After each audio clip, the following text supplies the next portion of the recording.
Namanya Insiagian, tinggalnya di Sangatta, Kalimantan Timur. Jauh banget dan nggak ada di peta. Pada saat pandemi ini, bisnis dia dalam bidang pendidikan bisa dibilang violet, ya bangkrut. Tapi pada saat itulah Tuhan bawa dia ke satu tempat yang luar biasa, mimpi dia di waktu kecil. I know this isn't what you wanna hear, yeah. You know I've been down so lately, no motel, yeah.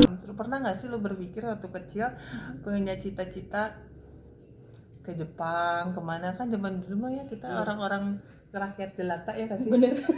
Lo punya cita-cita kemana? Ke Jepang udah. Terus karena suka makanan Jepang. Karena ngelihat orang-orang kartun sih sebenarnya mah Sailor Moon. Oh, Sailor Moon, Doraemon. Terus gitu. Kayak ngeliat rumah-rumahan Nobita tuh kayaknya seru gitu kan. Habis itu pengen ke Singapura karena kayak orang-orang teh foto menunjukkan kesuksesan tuh apa sih, gue megang sampah.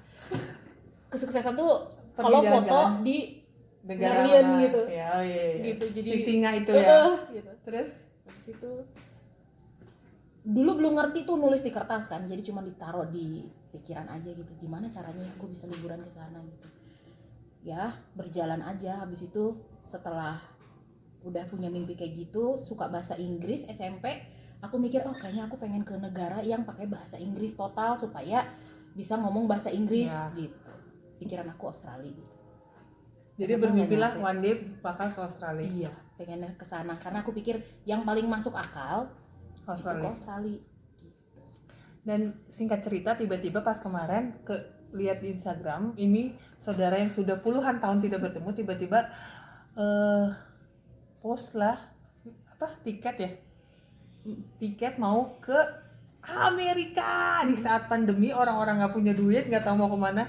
Ini jeng satu ini pergi ke Amerika, dream come true di saat usia 35 tahun. Ceritain dong gimana tiba-tiba lagi pandemi kayak gitu tiba-tiba dapat cara ke Amerikanya tuh kayak gimana sih gitu? Iya.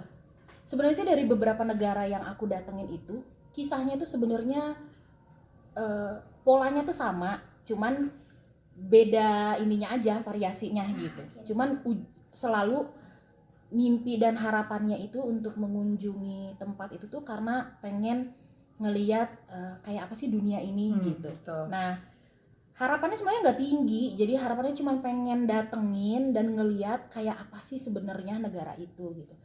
Kayak yang ke Singapura sama ke Malaysia waktu itu karena ngelihat banyak yang backpackeran ke sana, kok kayaknya tuh keren banget gitu loh, dengan uang yang sebenarnya nggak gede-gede amat bisa berangkat. Cuman namanya aku guru, dari mana sih duitnya gitu kan, dari keluarga juga pas-pasan lah, tahu sendiri gitu. Jadi waktu itu aku cuma berpikir nabung aja deh, nabung. Tapi ternyata karena mimpi itu terus-terusan ditaro dan diusahain dan didoakan yang pasti, itu malah dikasihnya tuh lebih dari apa yang aku minta. Benar. Gitu. Ya. Aku cuma minta 3 hari trip karena kan kebanyakan yang backpacker 3 hari, Singapura, Malaysia gitu. Aku dikasih 3 tahun.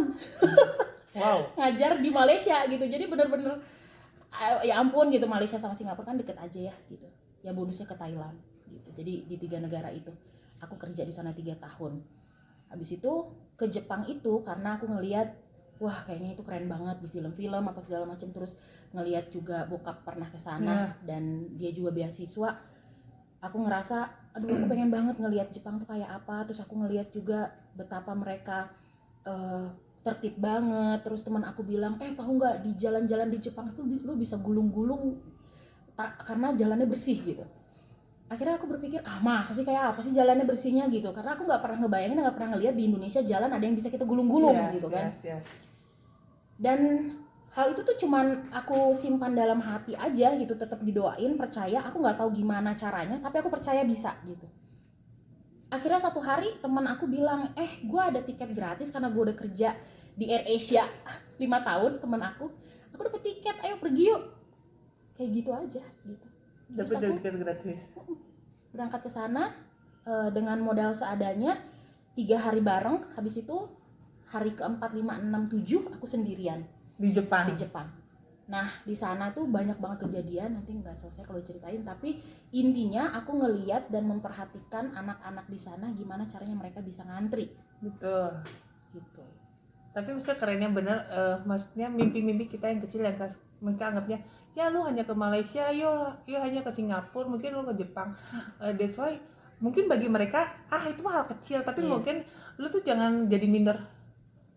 Apa mimpi gue tuh terlalu kecil. Mungkin sebagian di sana tuh kayak biasa ya, Benar, ke Singapura, ke Malaysia atau ke Jepang. Tapi ada sebagian orang tuh yang itu tuh sebuah achievement. Emang mungkin dari latar belakang keluarga yang mungkin lu tuh naik pesawat aja disyukur gitu. Benar. Nah tapi maksudnya jangan pernah berkecil hati dengan mimpi-mimpi yang lu kecil, lu bener ya doain, terus lu kejar aja gitu. Mungkin mimpi lu jadi ketawaan bagi orang lain, tapi ya nggak peduli ya nggak sih. Yang kemarin dapat bonus lagi, yang merasa dream come true lagi.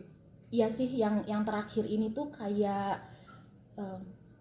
ini bener-bener kayaknya bukan kayak, memang bukan aku. Ada kekuatan yang lebih besar yang aku percaya kalau dikasih kesempatan hal-hal kayak gitu teh, sabar burung.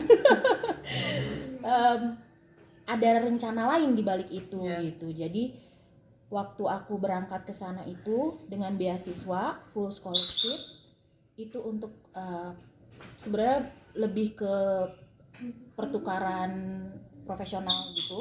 Jadi dari Department of State pemerintahnya Amerika itu ngasih beasiswa untuk kita yang punya kontribusi untuk komunitas gitu. Jadi waktu itu dapat kesempatan untuk kuliah gitu, punya harapan besar untuk bisa bantu sekolah-sekolah di pedalaman kan. Cuman ketika aku kerja bareng-bareng sama guru TK sama orang dinas pendidikan, aku kok ngerasa apapun yang aku bilang, walaupun aku udah lama ngajar, mereka tuh kayak emang kamu lulusan dari mana gitu, selalu kebenturnya di situ gitu. Padahal sebenarnya yang aku bicarain aku pelajarin sendiri kok gitu, cuman memang aku latar belakang pendidikannya bukan dari PAUD gitu. Jadi akhirnya buat informasi, ini tuh guru TK di pedalaman Sangatta. Iya, Sangatta Kalimantan itu Timur. Ya, betul. Boleh dicari di peta, nggak ada. Nah habis itu setiap kali aku pergi ke daerah gitu sebagai asesor PAUD, aku selalu ngeliat betapa guru-guru di sana tuh minim banget pengetahuannya, sedangkan punya murid banyak banget gitu.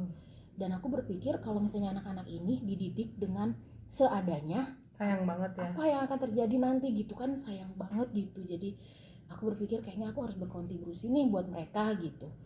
Cuman balik-balik lagi, setiap aku ngobrol sama orang dinas, mereka nganggepnya selalu mikirnya teh ijazah apa kayak gitu. Nah akhirnya setiap kali aku mau ngasih pendapat atau setiap apa tuh mereka cuman tahu apa sih kayak gitu. Jadi ya aku berdoa walaupun sih, tetap S1 tapi bukan S1 pendidikan, bukan S1 pendidikan, tapi kayak nggak dianggap gitu ya. Benar, kayak gitu. Dan mereka juga nganggapnya kalau orang, aku nggak ngerti ya, yang dianggap tua itu antara orang yang sudah menikah atau orang yang sudah berumur gitu. Yes. Jadi mereka tuh nganggapnya ini masih anak baru kemarin sore lah gitu, ngomong apa sih, tahu apa kayak gitu.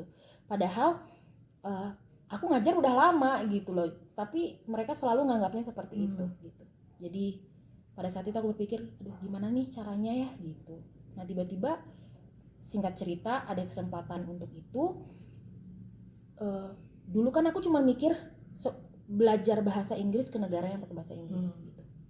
Tapi Tuhan tuh ngedabelin, jadi kayak dirapel. Ya udah lu pergi aja ke negara yang ngomongnya bahasa Inggris full, plus lu juga sekolah gitu loh, kuliah yang kamu butuhin selama ini gitu, which is early childhood education gitu.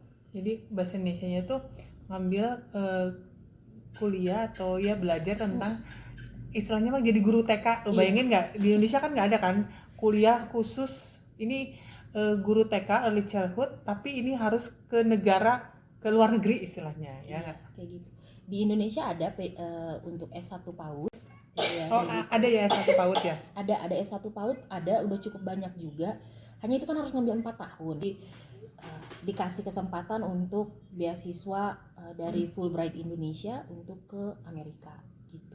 Tapi emang maksudnya pas waktu milih sekolah ke Amerika, emang tujuannya udah ngambil sekolah buat early childhood gitu untuk belajar TK? Emang Iya, dari awal? iya.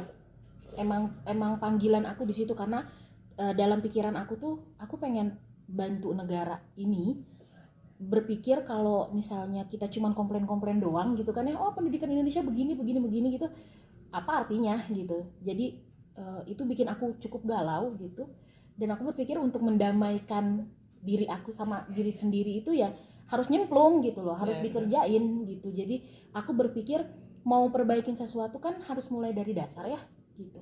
Sekecil apapun itu, aku sadar jadi guru TK apa sih di Indonesia gitu. Pasti mikir, lo ngapain Iya. belajar guru TK sampai keluar sekolah ke luar negeri? Ya lo kalau di luar negeri kan pasti orang-orang mikirnya bisnis Benar. atau tentang desain atau tentang apapun yang maksudnya kurang oke di Indonesia ya. Iya. Tapi emang benar, apa yang minim di negara kita harusnya kita belajar untuk Banget. ke negara orang untuk jadi Iya. lebih bagus ya. Ya, jadi aku tuh pengen perbaikin dari dasarnya dulu gitu. Bayangin kalau misalnya kita punya bahan seger nih, tapi kita nggak tahu gimana cara ngebersihinnya, tiba-tiba kita masak gitu. Iya benar. Jadi aku berpikir aku mau mulai dari dasarnya banget, which is anak-anak gitu. Dan early childhood itu kan dimulai dari 0 sampai 8 tahun Betul. gitu. Jadi itu benar-benar umur Oh, lu yang cara itu 0 sampai 8 Iya. suara-suara video emang lagi ada yang sesuatu ya. Pernah nggak lo pikir misalnya ini kan your dream come true ya sampai ke Amerika. Pernah nggak berpikir buat sekolah gitu di Amerika? sama sekali enggak. Bahkan Amerika itu tuh buat aku cuman di film Ya cuma di Hollywood. film. Dan kayaknya banyak banget orang-orang yang di luar sana yang ya Amerika tuh hanya film. Kayaknya gue Iya. nggak mungkin ke sana. Even banyak orang-orang di sekitar kita yang Amerika tuh jadi biasa ya. Tapi yakin banget banyak orang-orang ngerasa wow Amerika itu tuh hanya ada di film-film ya. Dan mungkin nggak berani bilang aja ya kalau Iya. mereka punya mimpi ke sana ya. Saking tingginya kadang-kadang jadi dibecandain gitu. Iya. Ngamrik apa kayak gitu-gitulah Iya, gitu. iya. Jadi betul-betul nggak pernah bahkan menyebut nama negara itu pun di doaku tuh aku nggak pernah.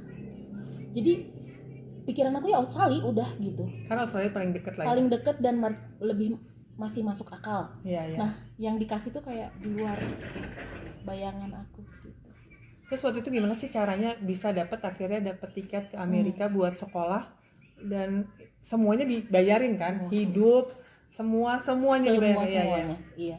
Jadi waktu itu ada temen orang Amerika yang datang ke kota aku untuk jadi English teacher assistant di sana Di Sangatta di ya. Sangatta, dan mereka minta tolong aku untuk jadi guru bahasa Indonesianya mereka karena memang basicku juga dari bahasa sebenarnya gitu. Nah jadi setelah ngobrol-ngobrol sama mereka, kadang-kadang kita kalau lagi break cerita-cerita tentang mimpi-mimpi kita kayak gitu-gitu, mereka tuh bilang kenapa kamu nggak pernah berpikir untuk ambil beasiswa. Terus aku bilang masih bercanda beasiswa enggak gitu. Terus obrolan itu tuh berlanjut dan mereka selalu ngingetin itu setiap kita ngopi. Karena terus terang beasiswa itu nggak ada dalam kamus aku. Itu tuh kayak alien banget buat aku. Beasiswa itu dalam pikiran aku cuma buat orang-orang yang pinter setengah mati gitu. Ya karena kita ngeliat beasiswa tuh diserem, pasti syarat-syaratnya harus pinter, harus gimana. Iya sih. Pasti kita punya tanggung jawab sendiri ya sama beasiswa itu dan kayaknya susah gitu ya. Gitu. Satu kata pasti susah aja susah. ya. Gitu, jadi kayak nggak mungkin lah gitu. Tapi mereka bilang ayo kita lihat dulu, kamu lihat dulu syaratnya, kira-kira dari syarat-syarat itu yang mana yang kamu enggak gitu. Terus pas kita ngecek satu-satu, itu pun karena aku nggak enak karena mereka udah maksa gitu. Jadi kita ngeliat lah satu-satu, ternyata dari semua checklist itu masuk semua gitu. Udah, berarti kalau kayak gitu tinggal ngisi formulir sama bikin esai. Nah, esai itu kayak tulisan mengenai sesuatu hal atau apa, jadi kayak bercerita gitu ya. Bercerita gitu. Cuman esainya tuh yang disuruh dibikin tuh 8. Nggak sedikit gitu. Nah, 8 itu tuh ada poin-poinnya sendiri di mana mereka tuh sebenarnya pengen ngeliat apakah orang-orang yang mereka mau pilih itu adalah orang-orang yang punya rencana untuk masa depan gitu loh. Tahu kalau misalnya ke depannya mau bikin apa. Lalu tuh ngambil sekolah ini tuh buat apa gitu ya. Betul.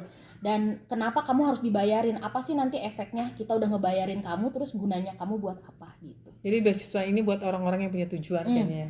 Bener banget gitu. Jadi waktu itu aku bikin esainya dan disitulah justru ketika kita menyusun esai itu jadi kayak ngepetain semua pikiran-pikiran dan cara-cara kita. Bagusnya tuh kayak gitu.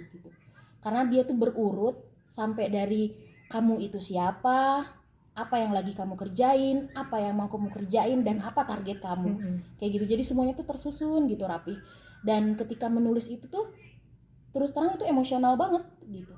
Nulis segala macamnya. Jadi pertama-tama waktu aku nulis esai itu diperiksa sama teman aku itu, dia bilang ini harus dihapus, ini harus dihapus, ini harus dihapus. Terus aku tuh kayak yang agak emosional gitu karena aku Karena itu ngerasa cerita perjalanan iya, bagaimana itu mengajar cerita di aku, pedalaman, kayak gitu-gitu, iya. bagaimana kayak bener banget. Jadi harus bagaimana banyak drama, tapi nggak usah fokus sama drama itu lah ya. Iya, Hempaskan itu tuh cuman jadi pengalaman yang harus kita lihat itu ke depannya gitu. Belakang itu kan sejarah, tapi sejarah juga nggak perlu terlalu didramatisir gitu loh. Yang harus dipikirin tuh bukan yang lalu-lalu gitu, tapi gimana ke depannya. fokus Nah, sama itu dream kita ya. benar, itu yang aku lihat dari tipikal untuk beasiswa, untuk esai beasiswa tuh harus ke situ arahnya. Jadi kayaknya tips ya buat orang-orang yang mungkin nanti bakal nulis esai beasiswa, Iya. nggak usah misalkan lu kalaupun punya prestasi ya lu nggak usah drama-dramain ya. Iya. Kalau punya kesusahan nggak usah drama-dramain. Mereka tuh hanya butuh fokus dream kita apa ya. Iya. Dream kita apa. Kayak ini bukan cuman soal tentang kamu, jadi kamunya dilengkapin untuk bisa nanti berguna untuk apa gitu. Jadi fokusnya ke situ. Biasanya beasiswa kita bakalan lebih laku ininya esainya kalau kita bawa arahnya ke sana. Kalau kita bermanfaat tuh buat siapa ya, bukan buat diri kita sendiri, Bukan terus cuma buat buat ngapain. kita. Dan waktu itu lu jawab buat Indonesia. Untuk Indonesia, untuk anak-anak Indonesia. Jadi buat anak Indonesia. Can you imagine gitu, maksudnya orang guru TK dengan di pedalaman dan pengen belajar ke Amerika buat belajar jadi guru TK. Kan kesannya itu terlalu mahal, tapi maksudnya ya kita mau bangun Indonesia ya nggak sih? Iya. Terus udah gitu gimana? Iya. After itu tes, kirim dulu semuanya dokumen-dokumennya, terus beberapa minggu kemudian mereka minta untuk datang ke Jakarta untuk wawancara. Dan di wawancara itu aku ngerasa disitulah aku melihat bahwa yang mungkin orang pikir jadi guru TK itu nothing, buat mereka penting banget, dan aku didengarkan. dihargai ya. Bener. Kadang di kita tuh Iya. Buat informasi, guru TK tuh gajinya kecil banget. Ada yang 500. Iya. Kecuali kalau di swasta itu emang beda ya. Ya udah, singkat cerita dari si wawancara itu mereka tuh tanya segala macam hal, dan yang beda memang ketika mereka tanya ceritain tentang diri kamu selama 3 menit gitu. Jadi kita tuh benar-benar harus menjual kisah kita dan diri kita gitu dengan cara mereka gitu. Mungkin kalau di Indonesia tuh kan kita kebanyakan sukanya tuh ya kita mah nggak usah kelihatan, kita rendah diri aja gitu. Padahal sebenarnya saya mah apa gitu ya. Iya gitu. Itu kan khasnya, apalagi orang Sunda, orang Bandung gitu. Ini banget, khas banget itu. Tapi mereka minta harus jelas kamu tuh sebenarnya maunya apa yang kamu punya gitu. Kelebihan kita apa ya? Sehingga kamu layak untuk dapetin beasiswa itu gitu. Jadi pada saat itu aku jawab bahwa aku ingin berkontribusi buat negara ini gitu. Jadi dengan mulai dari daerah, karena aku merasa dari daerah itu mereka lebih butuh dan aku lebih kepake di sana, kayak gitu. Dari situ ya beberapa lama kemudian mereka infoin lagi gitu. Ya udah cepet banget dari sana tuh udah langsung jalan kayak gitu. Jadi benar-benar pas dapat beasiswa itu udah dapat uang jajan, dapat tiket, semua pokoknya Semuanya. di cover sama si beasiswa ini. Namanya dari mana? Dari Fulbright Indonesia Aminef. Fulbright Indonesia Aminef. Bener-bener katanya recommended banget buat orang-orang yang mau berkontribusi buat negaranya. Misalkan kalau dari Malaysia ya mau balik lagi ke Malaysia, kalau dari Indonesia balik lagi ke Indonesia. Tapi bener-bener satu pelajaran, lu kalau punya mimpi di umur berapapun jangan pernah tutup mimpi itu. Ternyata waktu di umur berapa? 35. Di umur 35 bener-bener jangan tutup mimpi kita. Di umur berapapun kalau emang kita mau kerjain mimpi itu ya udah waktunya ya udah gitu ya. Bener gitu. Gak ada kata terlalu tua untuk ngejar mimpi dan berkontribusi buat negara kita sih. Ya apalagi mimpinya buat kita tolong itu. Gue masih pas ketemu bilang, lo pengen ngajar sekolah di sekolah internasional gitu di Jakarta atau di Bandung atau apa, dia bilang siapa yang mau ngajar di pedalaman kalau bukan gue. Bayangin ya, udah jauh-jauh ke luar negeri, balik lagi buat mengabdi. Keren. Itu siapa buat anak-anak muda, siapa tahu berinspirasi buat cari beasiswa, ya nggak? Dan banyak nggak sih sebenarnya beasiswa-beasiswa di luar negeri? Banyak banget, dan Fulbright ini salah satu penyedia beasiswa yang cukup bonafit karena mereka biasanya ngasih yang full scholarship, jadi bukan yang berapa persen tapi yang full, dan mereka punya puluhan jenis Iya. gitu. Dan begitu katanya di medical check up sebelum kalian pergi, dan itu dibayarin medical check Dibayarin. up-nya. Iya, sampai ke vaksinnya juga dibayarin. Jadi bagaimana hidup dengan bersama mimpi? Luar biasa banget sih. Yang tadinya cuma nonton Marvel Amerika gitu kan, tapi bener-bener bisa datengin scene-nya satu-satu gitu. Iya betul. Jadi jangan pernah minder. Gue nggak punya uang, gue nggak sekolah, gue nggak, no, ya. Iya. Tetap keep dream it. Yap. Tetap jalanin, lakukan yang terbaik. Kalau udah waktunya ya pasti dibukain jalan. Benar. Itu ada pesan-pesan Ibu? Jangan pernah takut mimpi. Iya. Sekecil apapun mimpi kalian, punya mimpi itu akan bikin hidup kalian lebih berarti. Betul. Dan percaya kalau kalian doain, Tuhan akan jawab, walaupun belum tentu seperti apa yang kalian mau, dia bahkan bisa kasih yang lebih daripada itu. Iya. Buat siapapun itu ya, mau emak-emak, mau siapapun, Iya. mau di pedalaman, mau di ujung manapun, kita tuh punya hak buat bermimpi. Dan yakin aja kita lakuin, jangan menyerah. Ya. Ini dari Sangatta. Goes to America. Yeay. Thank you, bye. Nah, ini foto Iin waktu wisuda di sana. Bener ya, kalau kita punya mimpi, nggak usah takut, nggak usah minder dengan segala keterbatasan kita. Asal kita mau usaha, kita yakin, berdoa sama Tuhan, pasti ada jalannya, pasti bisa. Yang nggak kalah penting adalah punya teman-teman yang positif, ngedukung kita, yakinin kita kalau kita tuh mampu, kalau kita tuh bisa. So, cek yuk lingkungan kita. Nah, ini yaitu beasiswa yang didapat sama Iin. Benar-benar dari pemerintah Amerika. Jadi mereka ngundang kita ke sana. Full semua dibayarin, sampai pesawat wawancara aja ke Jakarta dari Sangatta dibayarin cuy. Nah, kalau yang mau tanya-tanya lebih-lebih lagi tentang beasiswa, boleh cek ini Instagramnya Iin. So, thank you banget Iin buat semua cerita-ceritanya. Boleh jadi berkat bagi kita dan bagi semua yang ngedenger.